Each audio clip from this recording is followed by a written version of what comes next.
And I will say, as a dealer of over 20 years on that floor, this is one of the best run shows in the country. I love the hall. It's a wonderful hall.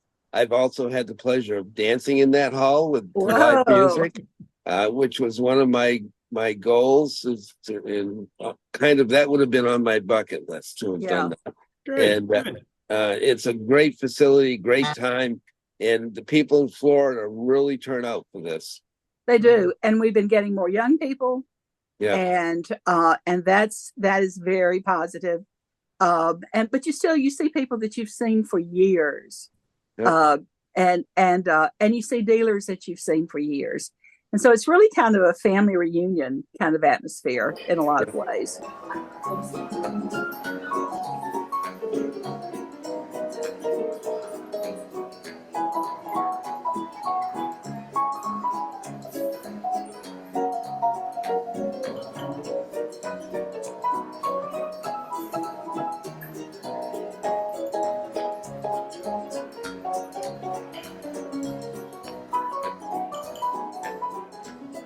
Hey, everybody. Hello. Welcome to another edition of the Rare Book Cafe, the book lovers rendezvous. My name's Ed Markiewicz, Montgomery Rare Books, and my co-host, Lee Linn, Ridge Books, Calhoun, Georgia. Hello, Lee. Hello, Ed. Good to see you. And of course, the indomitable, the unrepressive, the ever jubilant and giggly Richard Mori, Mori Books, Nashua, New Hampshire. Hello, Richard. Hello, Ed. I'm gonna have to make a collection of all these great words you say about me because no one else says these things. Yeah, you could play him on a recorder at your funeral in case I Yeah, don't show that they don't. He doesn't say about me either, Richard. So it's just you. Yeah, I'm not sure that's the good news, Lee. Well, Lee, you and I have been here longer. I've run out of good That's things to true. say for you. That's true. That's true. Well, Well, everybody. my friend Kyle, who was on with us a couple of weeks ago, had really nice things to say about both of y'all. He thought you were very knowledgeable. Who was that? He was at Kyle, my friend Kyle from book Yeah, club, when we yeah, talked about yeah, Table for Two Last week on yeah. 2 weeks ago. Table Yeah, for Two. yeah, yeah, Table for Two. Great, yeah. super. Yeah. Which Uh, only proves the old adage: you can fool some of the people all of the That's time. right. That's right. yeah, don't bring him back on because he'll figure us out. You've already used your fooling up. Yeah. Yeah. Hey, Richard, I am so delighted there, Lee. Richard is going to entrust me with another of his books. This is Ooh. the 1924 edition of the official report of the Third Biennial Conference of Boy Scout Executives. And you can see half of the spine is missing there. Now, Richard, do you want me to keep the portion of the spine that's still there and go Yeah, underneath it? I think I'd do that, Ed. That seems like a reasonable approach. I agree with you. And normally, book dealers and book collectors like as much of the original item as possible. So I'll put a new spine on underneath it and lay this flap. But that's a very good point for those of you that are having book work done out there. Generally, we believe capturing as much of the book as possible, even though it may be just a portion of it, is the best way to go in a restoration. And in this particular case, it's more about maintaining the integrity of the book and not trying to mask the problem. Exactly. Yeah. Yeah. Now, Richard handed me this book at the Books in Boston show this past weekend. Yeah, it was actually about the last thing I did as you were moving out. Actually, I think you gave it to my sister. Yes. Lee, great show. I understood why you spoke so highly of it last year. Fortunately, when I was checking out, Richard was nowhere to be found, so I didn't get pushed off the sidewalk. Oh, well, I'm so glad you didn't. But if he had pushed you, you would have been well taken care of. I do know that. He I would was have had very, guilt. very happy with the fair, Richard. Lots of traffic, lots of people carrying bags. I sold in the low four figures, and I was happy that paid for the show, paid for the expenses, and bought me a beer on the way home. Well, only one, Ed? Actually, considering the price of beer in the hotel lobby, one it would have been. Yeah. but no, Dwayne and I were really pleased with the show. The dealers themselves brought wonderful stuff. a little side note. Well, I can't give you any specific details. A copy of the Emancipation Proclamation crossed hands at our show, and I know it never even touched the floor. Mhm. So when that type of material is being sold at our show, that's exciting. That was, and it was not one of them that is being sold at Cracker Barrel. Yeah, I think that's probably true.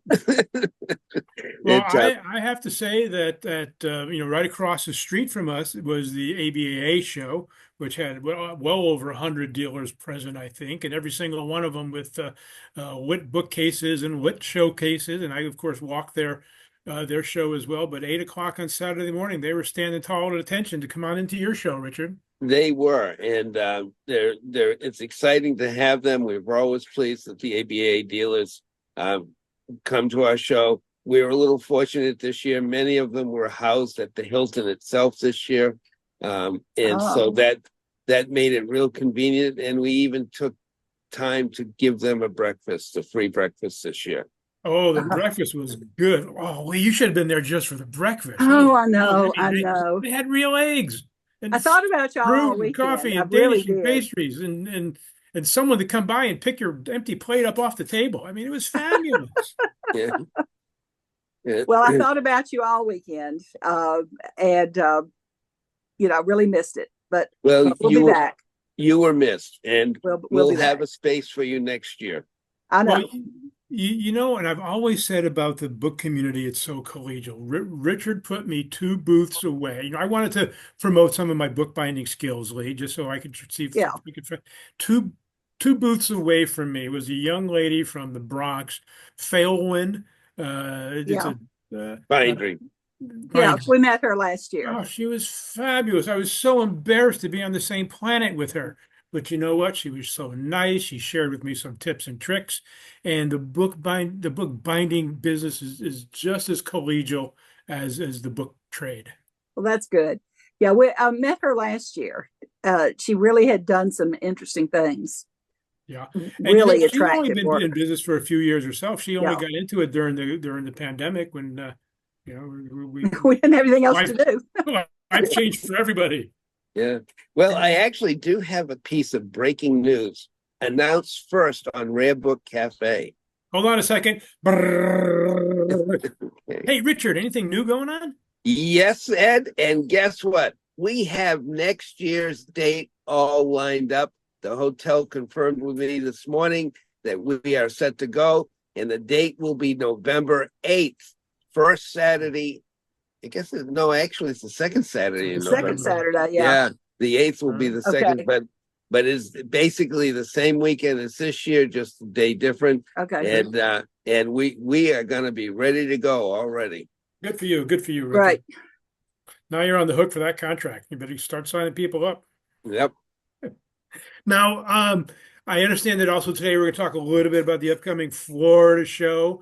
Unfortunately, I'm not going to be around. I'm going to be out of country coming up in March of next year. But Lee, I understand that you were going to be the Joan of Arc, champion the battle flag of this show. Well, we think you're avoiding us, No, because really not. We really have not. such a good time. And, you would get to see Alan in person, not just this, R that he shows up on the screen. He really is a real person. Richard and I can attest to that. And tickets are already on sale. People can go on Eventbrite and buy their tickets to the show already. I also understand that there's a waiting list for exhibitors. Wow. And that is really exciting. What's it topped out at so far? We don't know. 60? Alan had talked to Mike Slicker and did not have a figure, so I'm not sure what it is. But I know the first year that the Ridge Books went to Florida was in about 2004, and we had been on a waiting list for a couple of years when Larry Kellogg called and said, "I have a booth for you," and we took it. And we took it. So you've been there ever since. So you going to try and go away? Are you signed up? Oh yeah. All right, good for you. I'm Good for signed you. up. Getting back on the horse, as they say. Well, I went last year in the She wheelchair. was. She was there last year. Yeah. In I was the very popular. wheelchair, but there. But it'll be better this year. But as you may know by now, the book fair theme is Discover Your Treasure. And if you've gone to book fairs before, you know that what you're looking for is that personal treasure, something that either you've been looking for years or that you didn't even know you wanted. And there it is in front of you. And this is a great opportunity with, I don't know how many dealers, but say 85 opportunities to find that treasure. And this is the 42nd year of the book fair. And many of the booksellers have been there. I don't know. I know some have been there probably for all 42 years, Mike Slicker probably, but a lot of us have been there for 15, 20 years and have an idea. Of course, the nice thing about any book fair is you don't really know what people are going to be looking for.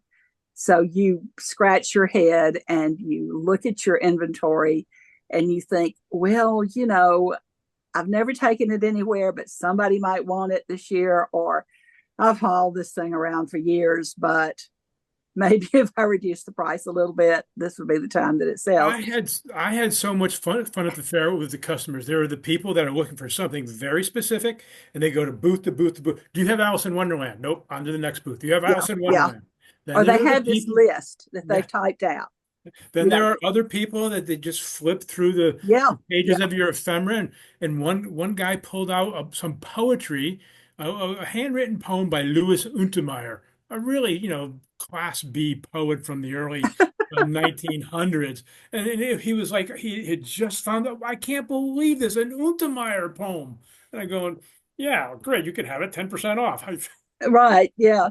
Well, and one thing that that Alan reminded me is that the idea of the finding your treasure really also plays into the history of Florida, which was, a couple of centuries ago, a very an area that pirates would hide out, and there's always a chance of pirate treasure washing up. Let's not forget the Fountain of Youth.